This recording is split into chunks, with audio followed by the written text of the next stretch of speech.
Hello friends, welcome to the key tutorial. जब हमने पिछली वीडियो मेरी जरूर देखी होगी, तो चलिए हम इसको कंटिन्यू करते हैं जहाँ पे हमने सब कुछ डिटेल में समझ ली। पिछली बार हम उसी थ्योरी पढ़ने जा रहे हैं कि होता क्या है। तो चलिए हम यहाँ से भी पढ़ लेते हैं कि ये क्या चीज़ है, फिर आगे देखते हैं। तो यहाँ पे लिखा है जी types of balance sheet. Balance sheet की टाइप्स, जैसे कि मैंने आपको कहा था 3 टाइप्स मैंने आपको बताई है। कौन कौन सी जी? प्रोविजनल टाइप तो मैंने आपको बहुत सारी बताई है, ये तो मैं आपको एक बता रहा हूँ। बहुत ही सारी बैलेंस शीट है, वो तो बोल दिया मैंने टाइप्स उसको। एक मैंने आपको बताइए प्रोजेक्टेड, आपको प्रोजेक्टेड, ठीक है। वैसे और दो बहुत सारी बैलेंस शीट है, जैसे कि मैंने आपको बताया था ऑडिटेड, अनऑडिटेड, है ना। एक ऑडिटेड बताइए, अनऑडिटेड बताइए, क्वार्टरली बताइए। होती बैलेंस शीट ही है, बस उसका नाम अलग अलग है। तीनों सोचना हम कुछ अलग कर रहे हैं। क्वार्टरली बैलेंस शीट का मतलब, जैसे करना, जैसे अगर मैं आपको कह रहा हूँ क्वार्टरली बैलेंस शीट, तो क्वार्टरली का मतलब ये नहीं यहाँ पे कुछ अलग हो जाएगा। तो यहाँ पे कुछ अलग नहीं होगा। क्वार्टरली कहने का मतलब है, लेट्स से अप्रैल है, मई, जून, तो ये जो 3 महीने की बेनिफिट है इसको क्या कहा जाता है? क्वार्टरली। ऐसे ही आप जुलाई लगा लो, अगस्त लगा लो, सितंबर लगा लो। तो जब ये होगा तो ये क्या बन जाएगा? हाफ ईयरली हो जाएगी, ठीक है। होगा क्या, जब क्वार्टरली बनेंगे, पहले तो मंथली बनती होगी, मंथली में सिर्फ अप्रैल की बनी, है ना, अप्रैल की बनी। तो नेक्स्ट टाइम जब हमने फैब की बनाई होगी, तो फैब की ये सिंगल सिंगल देखोगे तो ये क्या मंथली है, सिंगल सिंगल आपको मंथली मिलेगी, है ना। मंथली जब दोनों को जोड़ दोगे, अप्रैल और फैब की, तो ये 2 महीने की हो जाएगी। जब इसमें मार्च की भी जोड़ दोगे तो ये 3 महीने की बैलेंस शीट बन गई। तो 3 महीने को इसने क्वार्टरली बैलेंस शीट बोल दिया।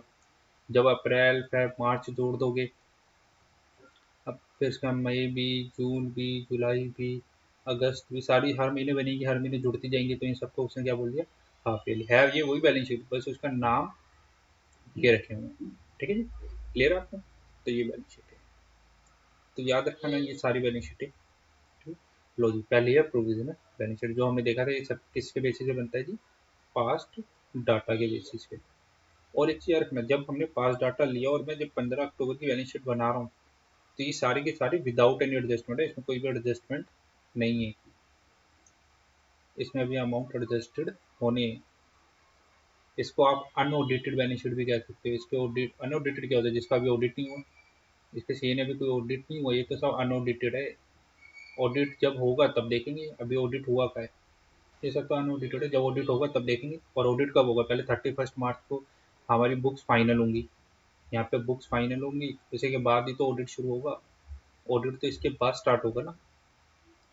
तो 15 अक्टूबर तो मिड ऑफ द ईयर है, तो ये सब क्या अनऑडिटेड बैलेंस शीट है, जिसका मतलब इसका भी ऑडिट नहीं हुई। अनऑडिटेड पास डाटा के बेस तो हमें चाहिए थे लोन पर्पज, इसलिए हमने बनाई। इसमें कोई भी एडजस्टमेंट नहीं है, ये तो बाद में हम उसमें एडजस्टमेंट करते हैं, ठीक है ना। तो देखते हैं क्या लिखा है जी। कहता है it is an unaudited balance sheet. लो जी, ये तो मैं बोल ही रहा हूँ, ये अनऑडिटेड होती है। It is prepared on the basis of past data. क्या लिखा जी? पास्ट डाटा के बेसिस। ये भी मैं आपको बोल रहा हूँ, पास्ट डाटा पे मतलब for the period which is already completed. सही बात है।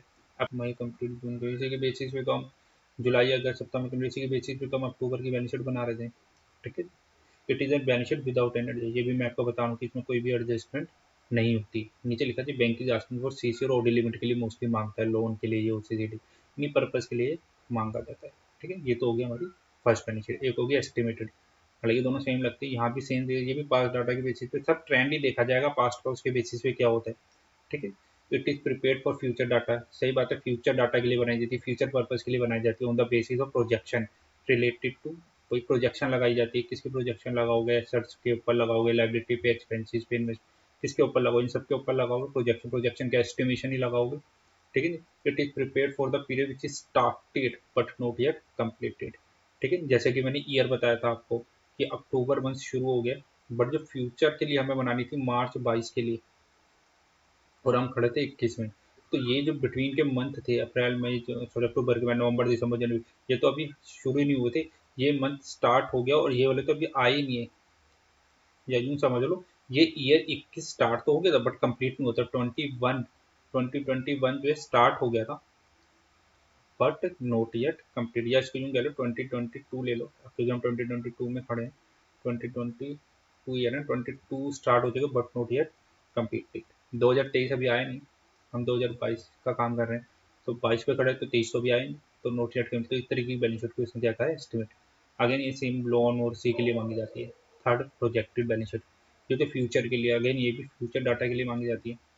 जैसे मैंने आपको कहा था, बैंक ने मांगी नेक्स्ट 5 ईयर के लिए, और ये रियल में मांगता है बैंक, नेक्स्ट 5 ईयर्स के लिए लेके आओ, तो आपको ये बनानी पड़ेगी। तो ये कैसे बनाती है नेक्स्ट क्लास में देखेंगे, और चैनल को सब्सक्राइब करना मत भूलना, ठीक है, ताकि अपन न्यू वीडियोस मिलते रहे। It is prepared on the basis of projection for future data related to asset liability expenses in, again वही चीज़ है, ठीक है, फ्यूचर डाटा के लिए बनाई, prepare for the period which is not started. तो अगेन 2023, 24, 25 क्या ये शुरू हो गए, तो आंसर इज होते तो स्टार्ट ही नहीं हुए। इन्हीं पीरियड के लिए हम बना रहे हैं। कि मैं नोट्स फेसबुक पर डालूंगा, वहाँ से डाउनलोड कर लेना, लिंक आपको नीचे डिस्क्रिप्शन में मिल जाएगा, ठीक है। जैसे फॉर एग्जांपल हम लिए, एक बंदा बैंक में जा रहा है, बताओ विदाउट एनी पेपर लिए जा रहा है, अब इसको कौन बताए कि तेरे को ये प्रोजेक्टेड बैलेंस शीट लेके जानी पड़ेगी, ये बिना उसके चला गया, तो ये यहाँ पे क्या लिखा है जी, लोन एप्लीकेशन रिजेक्टेड, कितना बड़ा बड़ा रेड में लिखा है लोन एप्लीकेशन रिजेक्ट। अब ये बंदा कंफ्यूज, ये क्या हो गया, क्यों रिजेक्ट हो गया।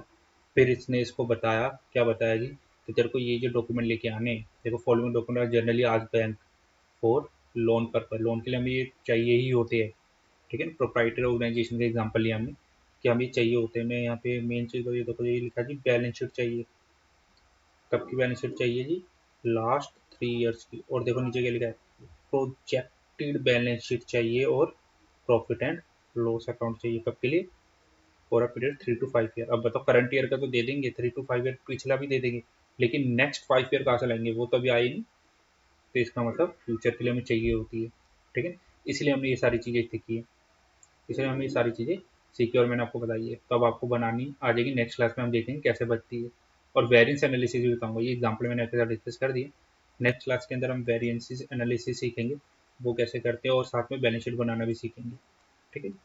तो thank you for the watching, और चैनल को सब्सक्राइब करना मत भूलना, ताकि अपनी वीडियोस में चैनल को सब्सक्राइब जरूर कर देना, लाइक एंड शेयर भी जरूर करना, ठीक है। तो thank you for the watching, bye.